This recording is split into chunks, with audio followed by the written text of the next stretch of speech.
Montée des océans, changement climatique, la crise écologique n'a jamais été aussi forte que maintenant. Et pourtant, entre les absences de solutions ou même parfois de prise de décision de la part de nos dirigeants, ou les solutions extrêmes prônées parfois par des groupes minoritaires comme une forte décroissance rebutent la plupart du monde.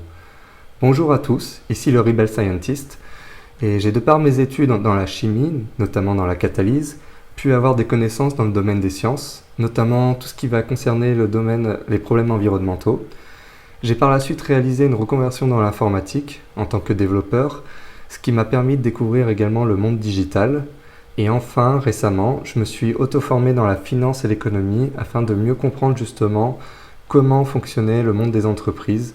et comment les financements également pouvaient s'opérer. Cette chaîne va aborder plusieurs thématiques. Dans un premier temps, il va y avoir tout ce qui va être nouvelles technologies, donc en lien avec l'informatique quantique par exemple, l'intelligence artificielle, la dématérialisation du monde réel avec ce qu'on appelle l'arrivée du métaverse, également la robotique et aussi les nanotechnologies. On va voir dans un deuxième temps aussi tout ce qui va être aspect scientifique sur les sciences plus dures, on va dire, notamment tout ce qui va être ARN messager, révolution des matériaux, ou panneaux solaires ou même catalyse, ou même les autres innovations dans le monde de l'énergie par exemple. Et enfin, nous aborderons dans cette chaîne la finance et l'économie, car des découvertes qui ne sont pas implémentées de façon viable économiquement justement dans une entreprise n'auront aucune chance d'émerger par la suite dans le monde de la vie de tous les jours.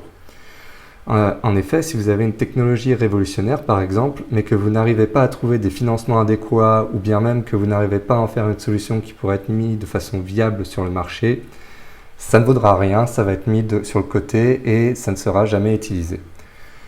Tout n'est pas perdu, mais les changements à venir vont être brutaux et ne vont pas forcément être toujours en adéquation avec ce que l'on entend dans les médias mainstream. C'est pourquoi cette chaîne a été créée, afin de combler justement un manque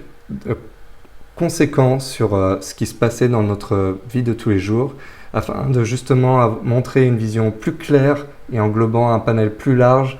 des enjeux qui sont à venir afin de pouvoir mieux appréhender justement les enjeux de demain. Cette chaîne a également un autre but, elle a été dans le but d'éduquer dans le jugement critique des sciences et du monde qui nous entoure afin de justement ne pas tout prendre au pied de la lettre dans ce que l'on nous dit dans les médias mainstream et afin de justement pouvoir développer son jugement critique et sa propre opinion à partir toujours de faits scientifiques bien évidemment, mentionné justement dans tous les systèmes d'information de la vie de tous les jours. J'espère que vous apprécierez cette chaîne et qui a pour but de rétablir du coup un manque profond de ce qui est actuellement diffusé dans les médias. Et on se retrouve dans la prochaine vidéo. Ciao!